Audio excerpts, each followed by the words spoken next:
Greetings and welcome. My name is Winton Goodrich. I'm the Superintendent of Schools for the Franklin Northwest Supervisory Union. With me today is the esteemed Terry O'Shea. Terry wears two hats today, formally, and we'll talk more about it as we move through the show. Terry is a consultant that is working statewide in lots of different arenas, but not as much in education, and came with a very high recommendation as far as a facilitator of an Act 46 study, and that's what we're going to talk about today. And again, I'll share more about that as we get into this show. Act 46, lots of people have heard lots about it. Act 46 is really a continuation of a dialogue that's been happening in legislature for at least the last 10 years, if not more.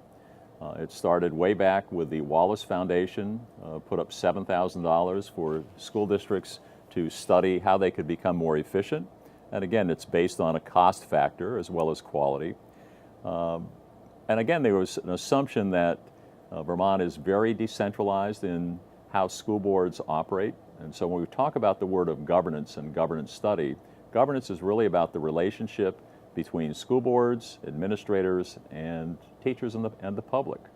So the governance study looked at the fact that in Franklin Northwest we have 25 school board members, we have 5 local boards, and we have a supervisory union board.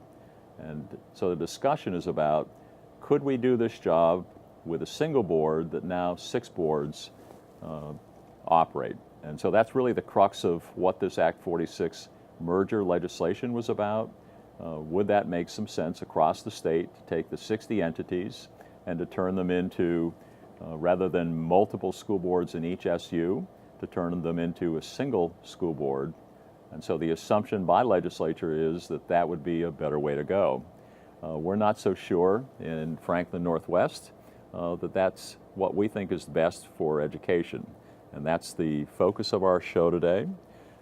Before we go into that, beyond the background of Franklin Northwest, our neighbors to the south in St. Albans City, St. Albans Town, BFA, and Fairfield had a different assumption, and they did a merger that's now called Maple Run.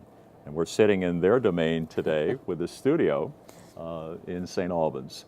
And we're coming to you with a bit of background information that would help you to better understand for voters in Franklin, in Highgate, at Swanton, and at Sheldon, who will be voting next Tuesday, or Tuesday, November 7th, will be voting on whether or not they support the recommendations that have emerged from the study committee, of which Terry facilitated, and of the school boards that came together and have supported the recommendation of the study committee.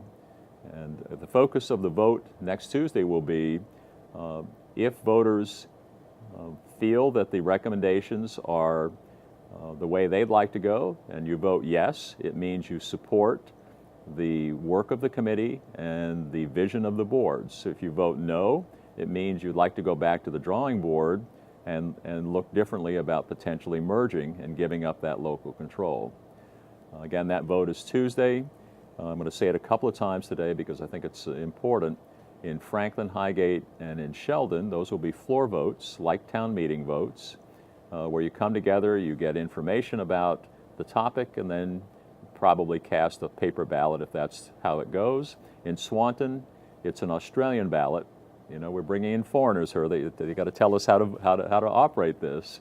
But an Australian ballot is from 7 a.m. to 7 p.m. And what that means is you go to the polls at the village center, and the ballot will be there for you to either vote yes or no that you support or not. The other piece we'll talk about in more detail is we've decided that because Missisquoi Valley Union School has a capital reserve fund, and over the years that capital reserve fund had different purposes and different names, that in order to fully utilize the $520,000 that's in there to repair roofs and paving and take care of the infrastructure of the facility, we just need to have a clarification of language and make sure that it's all legal. So that's a fairly simplistic vote, and it is not a money vote. It's just about should we have the language consistent with what law is so that the board can use that over the next 5 years. So with that, that's kind of where we're going. I'm going to introduce again Terry. Hello. And we brought Terry into this because she had a very good reputation for, as a consultant, as a facilitator, to help us with the independent study. And a bit more kind of backstory. The boards early on, 2 years ago, jumped into an initial study. It was a $5,000 study, and it was paid for by state funds. And the boards and the community members who came to information meetings were not particularly enamored with the outcome of that study and really felt like it was teeing it up that in order to use state money to move forward, you had to agree to a merger process, and then the study just took you down that path of merging. And what the board said, we'd rather use our own money and have it be totally independent, and we want an independent facilitator to help guide us. And that's when we got connected with Terry, who's been a long-standing resident and parent of children that went through our school districts in Swanton and at MVU. And she's with us to do that work, and we're happy to have her here today. Thank you, Wynn. And it was a great pleasure to work with you all and the committee. And I did want to just say something, if you don't mind, because I know it's one of the first things we're going to talk about in terms of more about Act 46 and the law, because sometimes I think people think it's just about boards merging, and that's kind of the simple part, that's probably the most visible thing right now, or the most immediate. But it actually is so much more than that, isn't it? Yeah, and we'll get to more of the details as we go through here. Yep. But thank you, Wynn, for that introduction. Yeah. So Terry and I just going to kind of have back and forth dialogue here about what happened and how we initially started this, and maybe it makes sense to identify that there was a board member representative from each of the 5 boards, Yep. Which includes MVU. MVU, in a sense, and I say this figuratively, doesn't really have a direct dog in the fight because MVU doesn't vote on this. They're voting on their capital reserve fund. It's really the local municipalities that vote, and again, those local municipalities are Franklin, Highgate, Sheldon, and Swanton. And so those are the communities that will be asking citizens to come together on November 7th to learn more about it and to vote whether or not to support the recommendations of the board. Right, and in Swanton, November 2nd is the informational meeting. That's a good point. So we'll throw that in for advertising. Yeah. And then, like you said, November 7th in all of the various districts. Yeah. Hopefully we're getting the information out there and the education out there so people know. But anyway. So start, Terry, as you came into this, maybe start with what your observations were, what your challenge was, and I just want to be very transparent here. Terry came in as a hired facilitator with local funds, and she was enjoying it so much that she decided at the late hour in Swanton, when there was no board candidate that emerged, that she would be a write-in candidate, and at that point we stopped paying her, Right. and from there on out she facilitated at no charge the duration of the study process, and more than met our expectations for the thoroughness of the study, of which you can find on websites at the schools or at the SU, the full 76-page document, and also you can find a synopsis of that that's more like some 10 pages or so that just gives kind of the executive summary and some of the key information. You also around town might see the green trifolds. This is a product of Terry's good work as well, that kind of boils it down into, one page. What does a yes vote mean? What does a no vote mean? A little bit about Act 46, and so on and so forth. So you'll see those around town, and you'll see those on the website as well. So if you want the quick and short version, you go to this if you want kind of the in-between. It's kind of like the three bears and, you know, one's too much, one's not enough, and one's just right. Well, this is probably the just right one, which is the modified executive summary, and it gives that background. So maybe, or the 76-page one, yeah. Well, yeah, that's a good idea, because when Wynn first reached out to me about doing this, I was like, I'm not sure, you know, that I know. And then I met the people, and it was something that I definitely wanted to do. And also, I really remember the group being really clear with me that they wanted to do what was best for the communities and for the children, and that they would be open to whatever we found in the data. And so probably we should mention who was on that committee, because they spent a lot of hours, days, times, months probably when we add it all together. So from Swanton, it was Toby McGuire. From Franklin, it was Bob Berger, who chaired the committee. And previously for MVU, from Franklin was Bob Irish, who was on it too. And then from Sheldon, it's Jason O'Connell. McConnell, yes. sorry. Okay, and who are we forgetting? Don Collins came in when Bob Irish stepped down. For MVU. And then, of course, Connie Bior for Highgate. And Wynn, who was there throughout, too. And Channel 15, who's been there, too. So, and we got everybody right. Yeah, and we might add that an interested citizen, Jay Deneau, followed every one of the meetings, came to them religiously, and also helped gather some outside external information as well. And so much appreciation to the committee that worked for a good year and a half, about every 2 weeks. And this wasn't a once a month. This was this was digging down deep into really what's the purpose of education, how do we deliver it.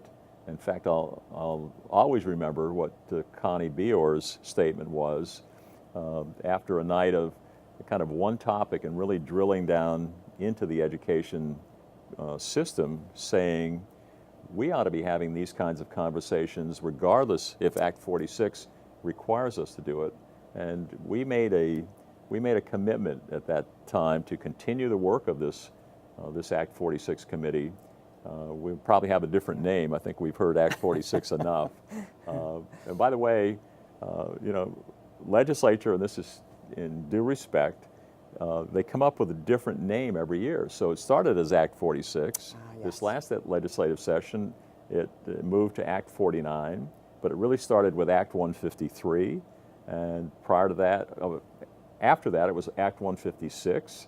So it's hard to keep up with this if you're not intimately involved with kind of the day-to-day jargon that happens. But the bottom line is it's about how do we deliver in the most efficient way the best education that the community can afford. So it's about cost and quality, and we looked at both. Right, thank you, that's good.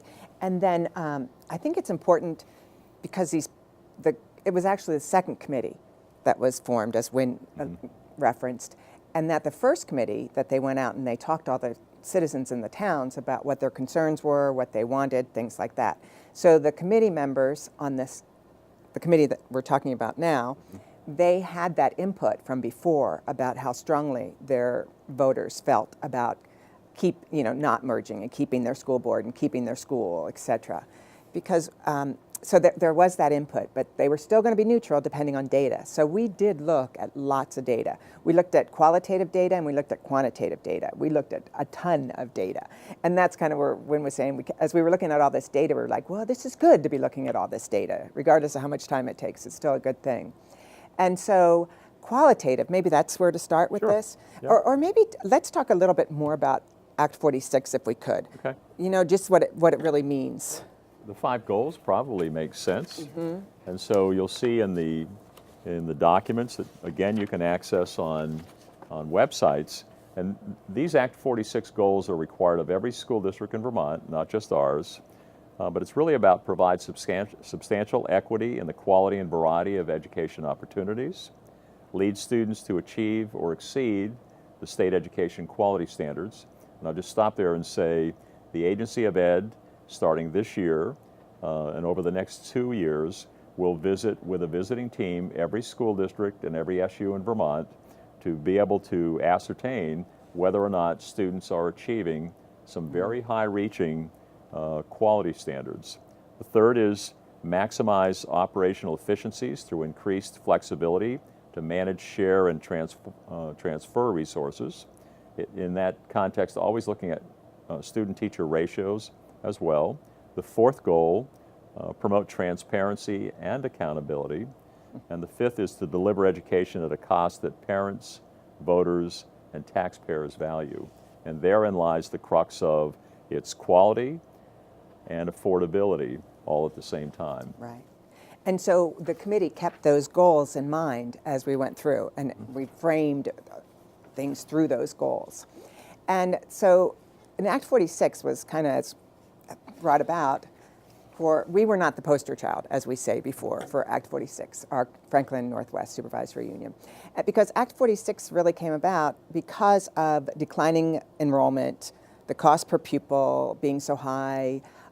What else was it that drove it? There was... Well, transparency is a piece. And also the quality of education, because some of those small schools, there's a lot of supervisory unions with less than 100 students in them, right?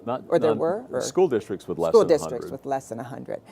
And so there were concerns about quality of education, or that they were getting the same offerings, whether there was equity or not. Yep, exactly right. So that was huge.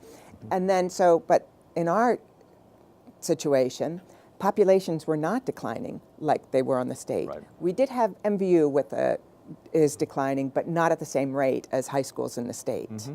And we also had a lot of sharing of resources already.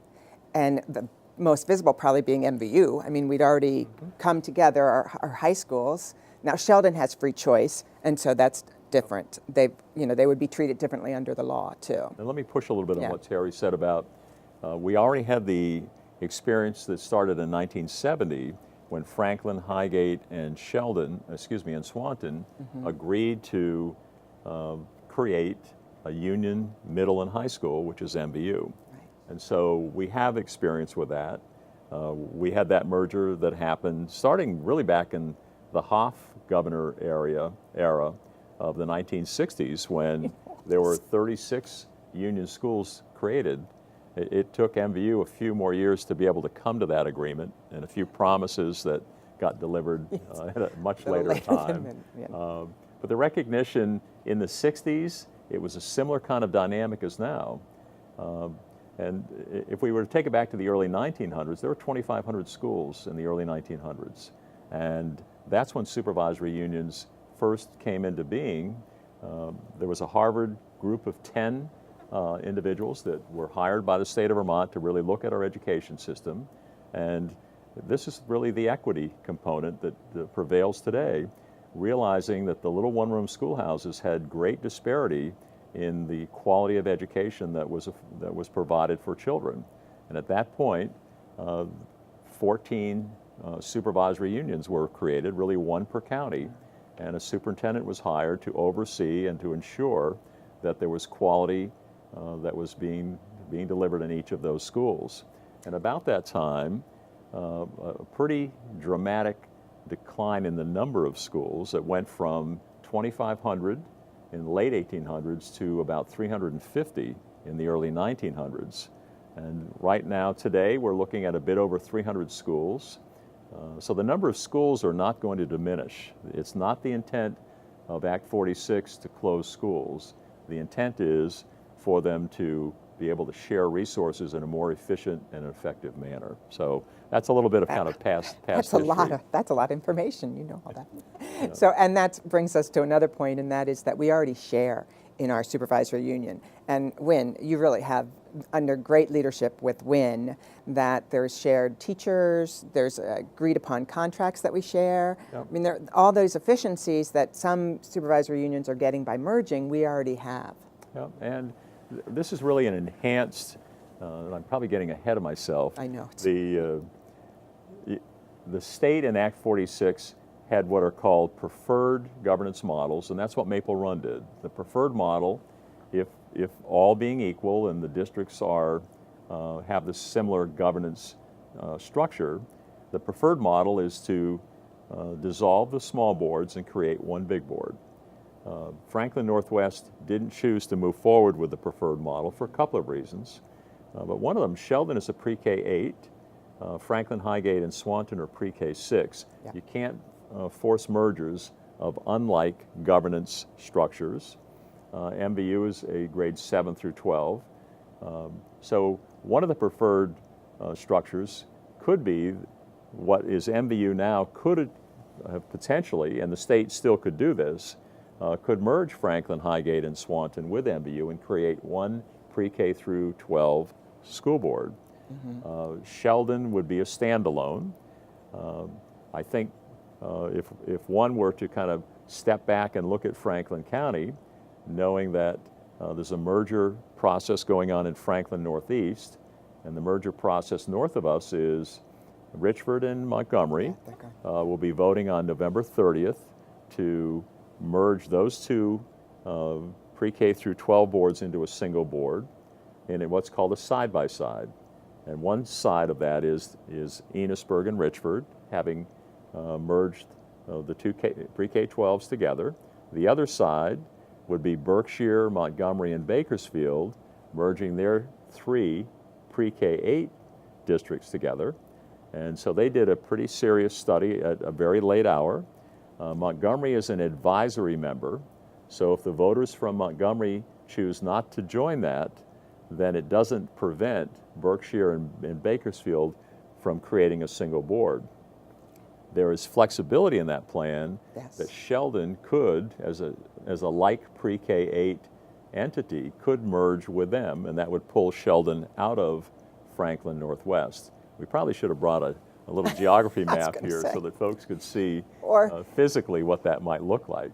But how that relates to our supervisory union, I think a couple of things. Well, first of all, when we talk about merging the school boards, we're also talking about merging budgets. And so if we go back to some of the constraints that people had in, like, for example, Franklin, if they merge budgets, their cost per pupil goes much higher if we're merged. The same with Highgate, their cost per pupil, not much, but it'll go higher. And same with MVU. So that will affect their taxes. Right. And it also affects not only the cost that's involved, it's also the control. And their people and their community really felt strongly that they wanted to keep local control. Now, the other thing that we didn't talk about, part of this that gets taken, so of course when you merge the districts, you're also merging budgets.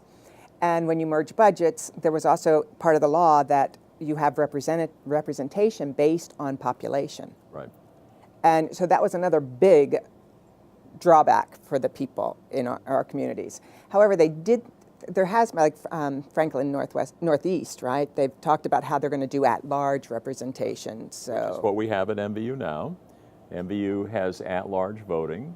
So it could have worked with that if we, but they still, the other thing is none of the schools receive small school grants or phantom pupils. Yeah. So there weren't those incentives for joining. And, you can I'll talk a little bit about time. that. Let's go back just for a moment to the voting process. In Maple Run, our neighbors to the south, Maple Run it's really a constitutional provision, and all schools are required to do this. It's one person, one vote, and the more people you have in your town, the more voting power you're going to have on that board. So in our situation, Franklin is the smallest of them all. Swanton is the largest. Highgate and Sheldon are kind of in between at about 300 or so students each. Franklin about 100 plus, and MVU at 800 plus. What it would mean is the biggest town has more power. Right. At-large voting, the way you get around one person, one vote is you allow every town to vote for every board member. And MVU has been doing that since 1970, although the constitutional provision came in the late 80s that required that. MVU just agreed to do it before the constitutional law forced that to happen. So there is a way to be able to do it, but the long and the short of it is, in Maple Run, Fairfield has 2 board members on that board, but they each carry only half vote each. So the representative vote is 1 vote on a board of, I think, 10 or 11. And so one could say, if you think about it in a parochial manner, Fairfield doesn't have much voting power. the reality of boards that have been in place for a long time at the union level, constituents don't generally think only about their town. Right. These are all our kids, and we're voting for what's in the best interest of all children. Right. And that, again, is a premise in Act 46, although it's hard for folks that are used to the traditional method to be able to see that and have an open mind about how that would work. But we do in Franklin Northwest, we have experience with that because of MVU. And so Highgate, Franklin, and Swanton are very close in terms of understanding that. And Sheldon is a great partner with us too that we have. Right. So I don't want to jump ahead, but I would say this. So you can see that Franklin, who has great test scores too, and won a lot of honors, that their vote on this committee, which was equal representation, would be that we go ahead and look at with a neutral party, myself being facilitator, as opposed to going with a state and looking towards the merger route. Highgate was pretty similar too, and they were basing this based on input that they'd received from their community earlier, and same as Sheldon. Now Swanton was a little different because Swanton would stand to gain a lot probably, being the biggest, the largest population. And so, the most expensive cost per pupil rating, which would go down. So the Swanton representative was more or less, okay, maybe we should go the other route. But then as time was going by, it was realized, you're part of a union. And if you don't have other dance partners, you have to do what's best for everyone. And so what was best for everyone in this situation was to follow this neutral path until they could figure out what was best. And let me just talk a bit about dance partners. It's a figure of speech that we often use. Act 46 required not only you look at your partners within your supervisory union, but also to look outside those boundaries. And so we did. We looked at Alberg, we looked at Bakersfield, we actually went to their board meetings. They came to our board meetings. We had a conversation about, does it make sense, even though there's a lot of geography in between, because initially we're looking at should we merge, because there are tax incentives if there's a merger. And so that's the other piece of the conversation in this deliberation. Do we, for either 4 or 5 years, have some reduced tax rates in our towns? That was I call it the honey and the hammer. The honey was that you get reduced tax savings if you merge. The hammer is if you don't merge, you'll likely get merged by the state board. And going back to Terry's initial comment about phantom students, phantom students were, and again, Franklin Northwest is not a poster child for Act 46 per se, because we don't have such dramatic decline in enrollment, but every student that comes to the school brings state aid or state revenue to the tune of $13,000 or $14,000 that the state pays back the cost per pupil. And when you have fewer students, you have less revenue. And if that over a long period of time, we lose a lot of students, we have much less budget money to be able to operate on. The state, though, in the revenue reimbursement doesn't, even if MVU's enrollment dropped by 10% this year, it's 80 kids, if it dropped 10%, the state's still going to pay us as if it dropped no more than 3.5%. And so if that happens over a number of years, before you know it, you're getting revenue for students that aren't there. Act 46 takes away the phantom students. So it forces districts to deal with the reality of how many students they really have. Right. The small schools grants for schools under 120 students, there's an additional amount that the state education fund would pay to those districts to be able to kind of bolster the budget if there are operating expenses that were hard to meet because of fluctuations. So Franklin Northwest doesn't have either of those dynamics. And that's part of the hammer. If you take away that financial support, it may force districts to do things they don't really want to do. Right. So that's the honey and the hammer. Just so I think it's the transparency too in terms of the honey. is that we did run numerous calculations on what would happen if we did get those incentives, how would the taxes be affected? Yep. Because, we were soon enough to get the 8 cents, then the 6 cents, then the 4 cents, and the 2 cents. So we could have gotten the 4 years. And when we did those taxes, even with the 8 cent incentive, I think there was 1 year where Franklin would get like a minus 2 cents. But the rest of the years, they were going to be paying more. Yeah. And Highgate went down a little some years, but their cost per pupil went up. And Swanton, though, would have seen tax benefits, Yep. which is why, the Swanton is kind of a tricky piece of this puzzle. However, again, we're part of MVU. We're part of A bigger entity. a bigger entity right now. Yeah. So you have to look at everyone, and what's best for everyone is what the committee all decided there. And really, it's a long-range vision. Exactly. It would be easy to be lulled into that on the short term. It would be an advantage for taxpayers to move in this direction. Right. The reality is, when you come out at the end of 4 years,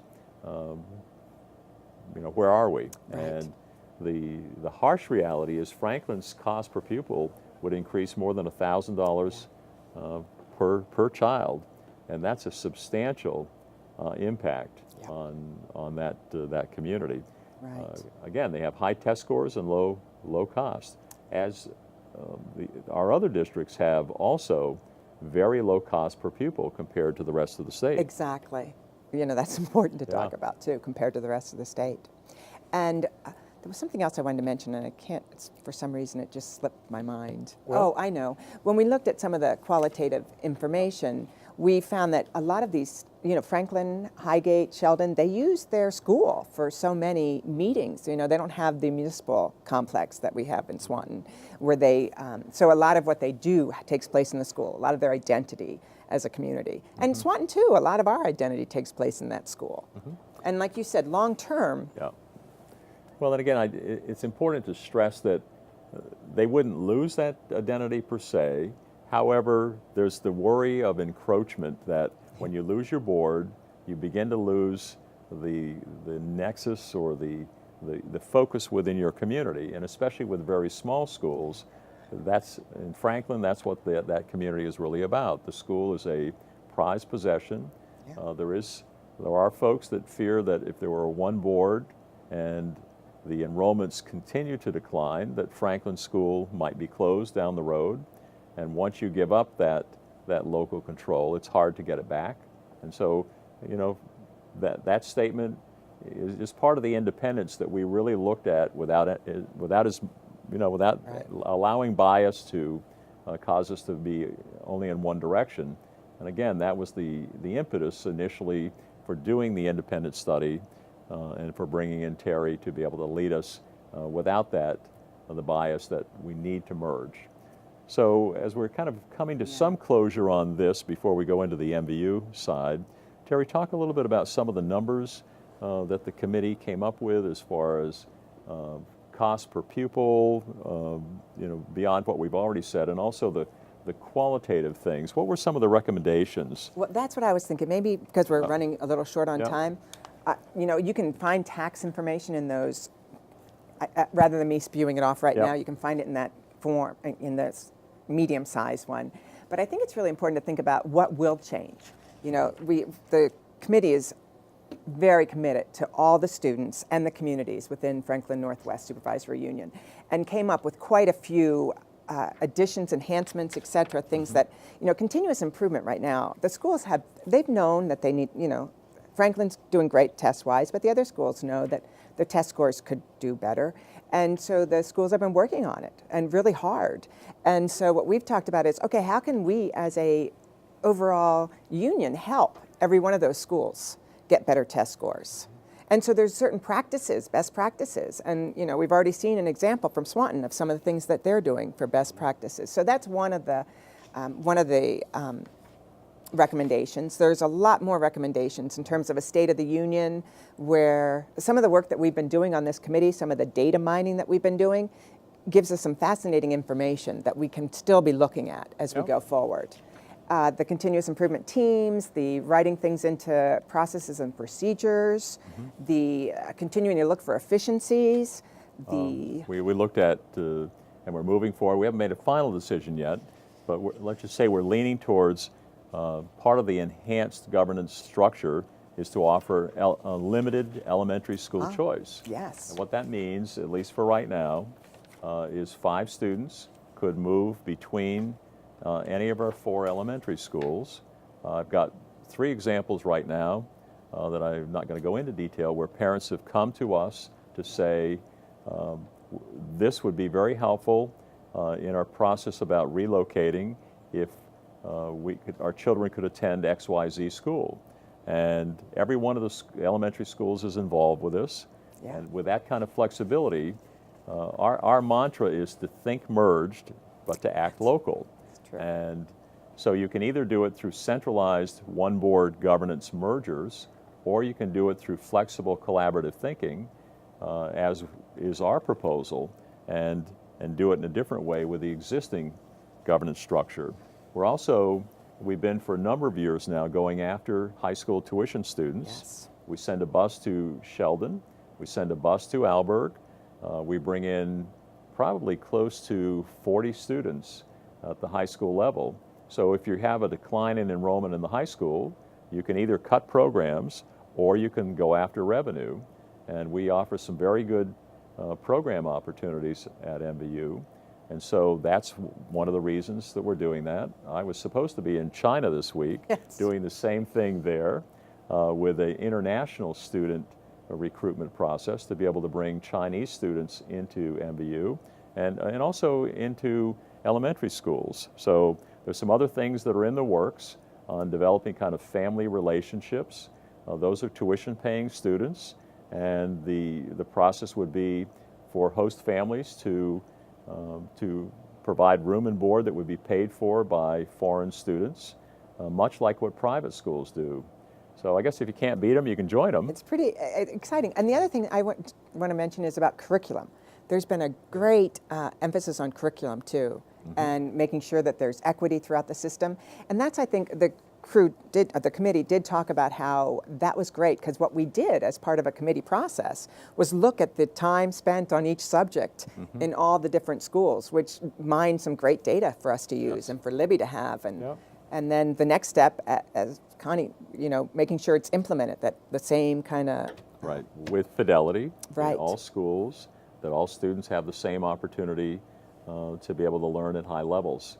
And we have some great initiatives that have been going on now for 2, 3, and 4 years that are just starting to show results with some international consultants that are kind of the best in the land. Yeah. We're very proud are moving in that direction, and we're using grant dollars, federal grant dollars, to be able to pay for them, again, so that we can all be on the same page. So again, it's act merged, remain local is our mantra.